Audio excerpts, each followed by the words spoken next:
हिंदुओं पर इतने अत्याचार हो रहे हैं। नए साल के मौके पर हिंदुस्तान में तो जश्न का माहौल था, पूरी दुनिया पटाखे फोड़ रही थी, खुशियां मना रही थी, लेकिन वहां बांग्लादेश में हिंदुओं पर जानलेवा हमला हो रहा था।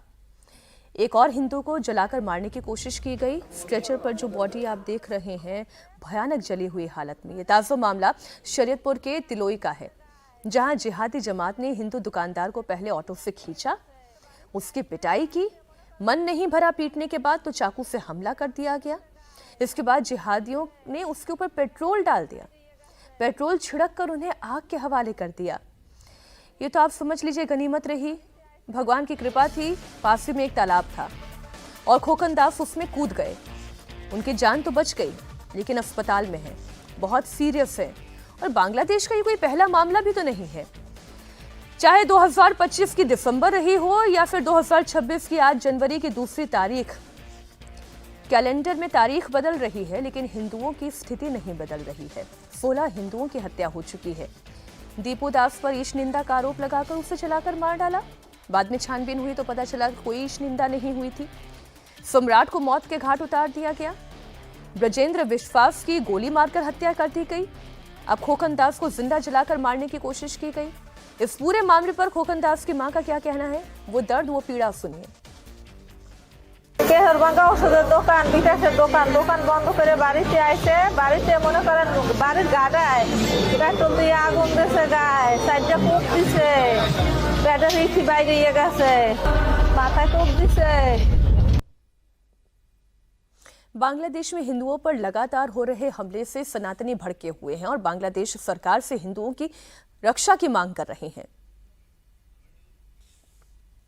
बांग्लादेश में जिस तरीके से निर्मम हत्याएं हिंदुओं की हो रही हैं, उनके घर जलाए जा रहे हैं, उनकी बहन बेटियों के साथ दुष्कर्म हो रहा है, 6-7 वर्ष की बच्ची को जिंदा जलाया जा रहा है, और उतने निर्मम हत्याओं को देखने के बाद भी सिर्फ वो चंदुदास ही नहीं जलाए गए, उसके बाद तमाम लोग मारे जा रहे हैं। किसी को गोली मार रहे हैं, किसी को मार मार के मार रहे हैं, किसी को घर से खींच के ले जा रहे हैं। ये सब हो रहा है बांग्लादेश में, और हिंदू मर रहा है बांग्लादेश में, और हम मौन पे मौन नहीं, हाथ पे हाथ नहीं रख सकते, हम मौन नहीं रह सकते। अकेली यूनिट सरकार में 300 से अधिक हत्याओं की घटनाएं घटी हैं हिंदुओं पर, और जो अल्पसंख्यकों पर अत्याचार की घटनाएं हुई हैं, जिसमें से 107 घटनाएं सिर्फ 2005 के अंदर हुई है, 197 घटनाएं 2025 के अंदर हुई है।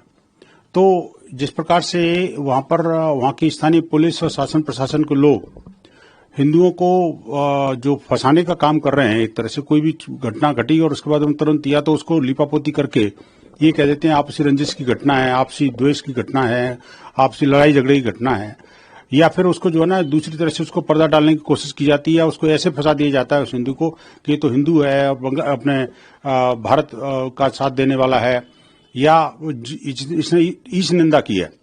इस तरह के झूठे आरोपों में फंसा करके मनगढ़ंत कहानियां गढ़ करके अनेक हिंदुओं की हत्याएं वहां पर हुई हैं। कईयों के घर जला दी गए, दुकानें तबाह कर दी गई, बाहर से ताला लगा करके पेट्रोल छिड़क करके आग लगा दी गई।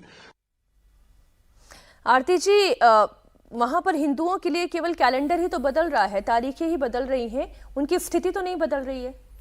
मीनाक्षी जी, इनफैक्ट जब से शेख हसीना का तख्ता पलट हुआ तब से ये मामला चल रहा है कि हिंदू सुरक्षित नहीं है बांग्लादेश में। और ये सिर्फ हम नहीं कह रहे हैं, बांग्लादेश के हिंदू खुद कह रहे हैं। लेकिन और दुनिया क्यों चुप है? दुनिया भी चुप नहीं। इनफैक्ट जब तुलसी गबार्ड का आपको याद होगा, इतना बड़ा स्टेटमेंट उन्होंने, जैसे ही वो इंटेलिजेंस की चीफ बनी यूएस में, तो उन्होंने जो बड़ा स्टेटमेंट दिया था बांग्लादेश को लेकर ही दिया था कि वहाँ हिंदू खतरे में है और हिंदुओं के साथ अत्याचार हो रहा है। लेकिन सवाल ये है कि इस रीजन में जितने भी देश है, क्या ये उनकी जिम्मेवारी नहीं है कि माइनॉरिटीज़ की कहीं ना कहीं किसी तरीके से प्रोटेक्शन करे? क्या ये तारिक रहमान की जिम्मेवारी नहीं होगी कि जो अब इतने समय के बाद आए हैं और लग रहा है कि वो अगले बांग्लादेश के प्राइम मिनिस्टर होंगे, तो उनका भी ये मुझे लगता है कि कहीं ना कहीं रिस्पॉन्सिबिलिटी है, मेजॉरिटी की रिस्पॉन्सिबिलिटी है बांग्लादेश में वही लोग जो शेख हसीना के साथ थे, या कई सारे लोग जो अभी भी अपने आप को बांग्लादेश में कहते हैं कि नहीं हम लोग हिंदुओं की सुरक्षा करेंगे, ये उनकी जिम्मेवारी है कि हिंदुओं के साथ जो हो रहा है, जो नहीं, ये कट्टरवादी खतरनाक लोग है हैं बांग्लादेश में, वो उनको कंट्रोल करे। लेकिन ये लग रहा है कि बांग्लादेश में कोई कंट्रोल नहीं है, एडमिनिस्ट्रेटिव कंट्रोल नहीं है, ये खुलेआम कत्लो गैरत किया जा रहा है। ये और ये एथनिक क्लिंजिंग हो रही है, ठीक वैसे जैसे कभी कश्मीर में हुई थी हिंदुओं की। बिल्कुल मीनाक्षी, ये इसमें ये कोई डाउट ही नहीं है ये, लेकिन ये आज का मामला नहीं है। 1947 से आप तीनों देशों को लीजिए,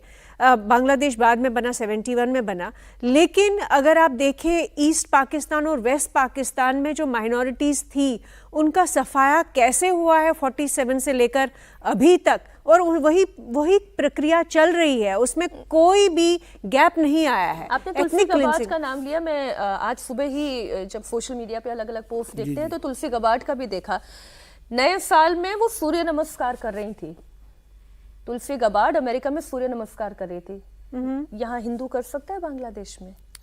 नहीं, वो कर ही नहीं। अफगानिस्तान, पाकिस्तान और बांग्ला, इसीलिए मीनाक्षी सीए इसीलिए बना कि हम लोगों को मालूम है कि एक वक्त में अफगानिस्तान में बहुत संख्या थी हिंदुओं और सिखों की, पाकिस्तान में बहुत संख्या थी हिंदुओं और सिखों की, बांग्लादेश में हिंदुओं की बहुत संख्या थी, लेकिन वो घटते घटते करते नॉन एग्जिस्टेंट हो रही है। कट्टरपंथ ना, इसके पीछे तो कहानी कट्टरपंथ की है। इसको यही कह सकते हैं कि जेनोसाइड हुआ है हिंदुओं का इन 3 इलाकों में।